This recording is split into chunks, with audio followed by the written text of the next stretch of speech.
जय जोहार, नमस्कार। छत्तीसगढ़िया न्यूज़ देख रहे हैं आप। छत्तीसगढ़ की तमाम बड़ी खबरों को विस्तार से बताएंगे, जो लोगों की जिंदगी से जुड़ी हुई बहुत ही महत्वपूर्ण खबर है। इससे पहले आप छत्तीसगढ़ से हैं और छत्तीसगढ़ समाचार ठीक इसी प्रकार रोजाना देखना चाहते हैं तो नीचे लाल कलर के सब्सक्राइब बटन को दबा करके चैनल को सब्सक्राइब कर लेना है। इससे पहले आज की कुछ प्रमुख सुर्खियां। छत्तीसगढ़ में बढ़ते हुए कोरोना संक्रमण के बीच जल्द होंगे स्कूल कॉलेज बंद। सीएम भूपेश बघेल ने बढ़ते हुए कोरोना संक्रमण को देखकर लॉकडाउन की ओर इशारा किया। प्रदेश में नई तकनीक की वजह से मकान बनाना हुआ आसान। स्वसहायता समूह को प्रदेश में लाभान्वित करने की जा रही कोशिश। छत्तीसगढ़ में प्रमोशन के लिए सहायक शिक्षकों को हरी झंडी दिखा दी गई है। छत्तीसगढ़ में भी कोरोना के तीसरी लहर की दस्तक दिखने लगी है। भले ही प्रदेश में ओमिक्रॉन की पुष्टि नहीं हुई हो, लेकिन जिस रफ्तार से केस मिल रहे हैं, देखकर ऐसा लग रहा है कि प्रदेश में तीसरी लहर आने को है। कोविड-19 को लेकर के मुख्यमंत्री भूपेश बघेल ने हाई लेवल मीटिंग ली, जिसमें उन्होंने कहा कि छत्तीसगढ़ प्रदेश तीसरी लहर की ओर बढ़ रहा है। पिछले 4 दिनों के दौरान प्रदेश में एक्टिव मरीजों की संख्या 4 गुना हो गई है। 27 दिसंबर तक 40 से 50 केस मिला करते थे, लेकिन 29 दिसंबर से ये आंकड़ा बढ़ गया, जहां 106 मरीज मिले, जिसके बाद पिछले 3 दिनों से संख्या 3 गुनी हो गई है। एक्सपर्ट डॉक्टरों का कहना है कि नया वेरिएंट बहुत तेजी से फैल रहा है। आपको बता दें कि कोरोना के बढ़ते हुए मामले को लेकर के सीएम भूपेश बघेल ने आदेश जारी करते हुए कहा है कि प्रदेश के सभी बस स्टैंड, रेलवे स्टेशन, सार्वजनिक स्थलों पर टेस्टिंग तेज कर दी जाए और अधिक से अधिक लोगों का सतर्कता के साथ टेस्टिंग किया जाए। और प्रदेश में 10 से अधिक एक जगह पर मरीज मिलने पर उसे कंटेनमेंट जोन घोषित कर दिया जाना चाहिए। रेलवे स्टेशन, बस स्टैंड, दूसरे राज्यों से आने वाले लोगों की RT-PCR टेस्टिंग की रिपोर्ट देख करके ही दूसरे राज्यों से आने वाले प्रवासियों को अनुमति दी जाए। तो वहीं अनावश्यक सार्वजनिक समारोह, बार, रेस्टोरेंट, सिनेमा घरों पर भी पाबंदी लगाने की बात सीएम भूपेश बघेल ने की है। उन्होंने बड़ी बात कहते हुए कहा है कि प्रदेश के गृह मंत्री, शिक्षा मंत्री, अन्य सामाजिक व्यापारिक संगठनों से बातचीत करके कोरोना पर आंशिक लॉकडाउन, नाइट कर्फ्यू पर चर्चा की जाएगी। इसके बाद भी अगर स्थिति कंट्रोल नहीं होती है तो सीएम भूपेश बघेल ने प्रदेश में लॉकडाउन लगाने की बात कही है। जी हाँ, छत्तीसगढ़ में आपको बता दें कि अभी 1ली से 5वीं तक के स्कूल के बच्चों को स्कूल आने से रोका जाएगा। जी हाँ, जिन्हें कोविड का टीका नहीं लगा है, उन्हें बचाने की पहली प्राथमिकता राज्य सरकार की है।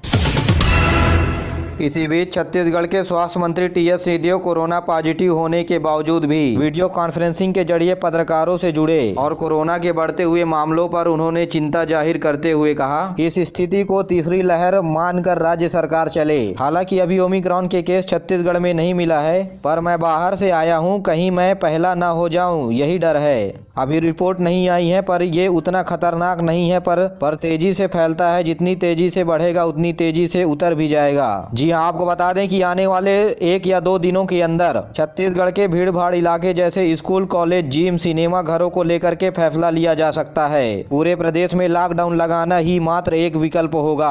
आपको बता दें कि रायपुर में अभी पॉजिटिविटी दर 6% हो गई है, यानी 100 में से 6 व्यक्ति संक्रमित पाए जा रहे हैं। वहीं दुर्ग में 4% है। स्वास्थ्य मंत्री TS सिंहदेव ने बड़ी बात कहते हुए कहा है कि प्रदेश में कोरोना संक्रमण की दर अगर 6% हो जाएगी तो लॉकडाउन लगाना ही एकमात्र विकल्प होगा। अभी छत्तीसगढ़ के स्वास्थ्य विभाग के पास कोरोना मरीजों के इलाज करने के लिए 5000 बेड की व्यवस्था है, जिसे देखते हुए अब अस्थायी अस्पताल के निर्माण हेतु आदेश जारी कर दिए हैं।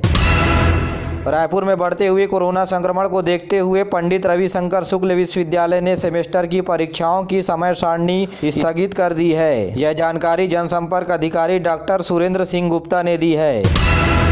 भिलाई स्टील प्लांट के सेंटर प्लांट 3 में हादसा हो गया। जी हां, कन्वेयर बेल्ट में लगी आग, जिसके चलते 2 भिलाई स्टील प्लांट की आग में झुलस गए हैं। दोपहर 1 से 2 बजे के बीच कन्वेयर बेल्ट में शटडाउन के चलते रिपेयरिंग का काम चल रहा था, जिसके बाद ये बड़ा हादसा हो गया। दोनों इंजीनियरों को भिलाई के सेक्टर 3 अस्पताल में भर्ती कराया गया है, जहां उनकी हालत नाजुक बनी हुई है।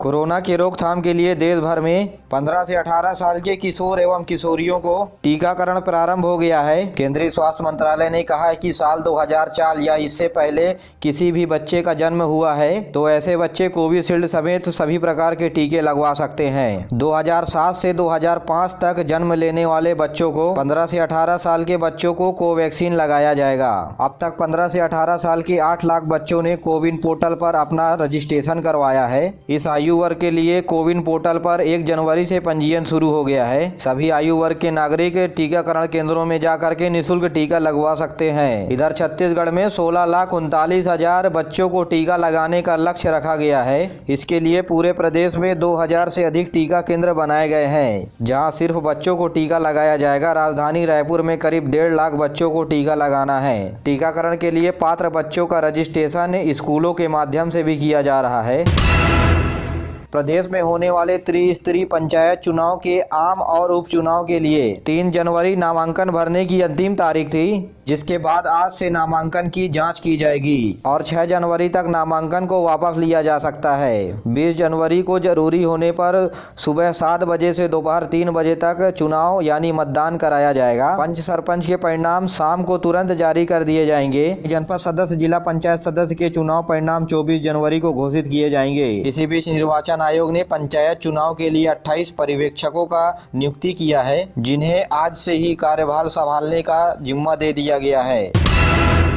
प्रदेश में अब 5,000 स्क्वायर फीट में मकान निर्माण के लिए मकान बनाने हेतु अनुमति तुरंत मिल जाएगी और इस अनुमति को भवन अनुज्ञा के नाम से जाना जाता है। इसके लिए प्रदेश के सभी नगर निगम में आर्टिफिशियल भवन इंटेलिजेंस बौद्धता में आधारित भवन अनुग्रह प्रणाली को लागू किया गया है। मुख्यमंत्री भूपेश बघेल ने अपने निवास स्थान से इस अनुग्रह प्रणाली का शुभारंभ किया। इस प्रणाली के तहत जारी किए गए पहली भवन अनुज्ञा है रायपुर के दलदल सिवनी के क्षेत्र में रहने वाले अनुग्रह चेतन साहू को ऑनलाइन माध्यम से अनुमति दिए। यह नई व्यवस्था लागू होने से भूस्वामियों को नगर निगम के चक्कर नहीं लगाने पड़ेंगे। मुख्यमंत्री ने कहा कि इस ऑनलाइन की नई प्रणाली के शुरू होते ही शहरों के विकास में तेजी आएगी। छत्तीसगढ़ में मुख्यमंत्री की अध्यक्षता में ग्रीन काउंसिल की बैठक ली गई। बैठक में छत्तीसगढ़ को अंतर्राजकीय और राजकीय हरित कृषि के क्षेत्र में एक नई पहचान देने की बात कही है। साथ ही जैविक उत्पादों को बाजारों तक पहुंचाने के लिए बल दिया। उन्होंने स्व सहायता समूह के माध्यम से क्षमता के अनुसार और जिलों के क्षेत्रों को विकास करने को कहा। साथ ही स्थानीय निवासियों को जोड़कर आर्थिक गतिविधि को बढ़ाने पर जोर दिया। उन्होंने कहा कि संभवतः छत्तीसगढ़ देश का पहला राज्य है जहां ग्रीन काउंसिल का गठन किया गया है। राज्यपाल अनुसुईया उइके ने छत्तीसगढ़ के राज्य भवन की नई वेबसाइट www.rajbhavan.cg.gov.in का लोकार्पण किया। इस मौके पर राज्यपाल ने अधिकारियों से कहा कि आम जनता में राजभवन के प्रति जन विश्वास है, जिन्हें नए साल पर भी बरकरार रखा जाए और उसी आत्मविश्वास के साथ कार्य करें। राज्यपाल ने इस मौके पर राजभवन के वार्षिक कैलेंडर का भी विमोचन किया। छत्तीसगढ़ में सहायक कर्मचारियों के द्वारा 18 दिन के लंबे आंदोलन के बाद राज्य सरकार ने शिक्षकों को न्यू ईयर पर गिफ्ट देते हुए प्रमोशन को हरी झंडी दे दी है। इस आदेश में 30,000 से अधिक सहायक शिक्षक अब शिक्षक के रूप में प्रमोट हो जाएंगे। जी हां, खबरों के मुताबिक पता चला है कि सहायक शिक्षकों को प्रमोशन का तोहफा जल्द मिलेगा। उच्च पदस्थ अधिकारियों के सूत्रों के अनुसार विभाग के अनुसार स्कूल शिक्षा विभाग ने प्रमोशन की फाइल को ओके कर दिया है और इस फाइल को सामान्य प्रशासन विभाग के राजपत्र में प्रशासन करने की औपचारिकता ही रह गई है। बता दें कि लगातार शिक्षकों के द्वारा 18 दिनों तक हड़ताल में रहने की वजह से शिक्षकों को दिसंबर महीने का 12 दिन का पेमेंट ही मिला है, जिस वजह से कुछ शिक्षक आक्रोशित नजर आ रहे हैं।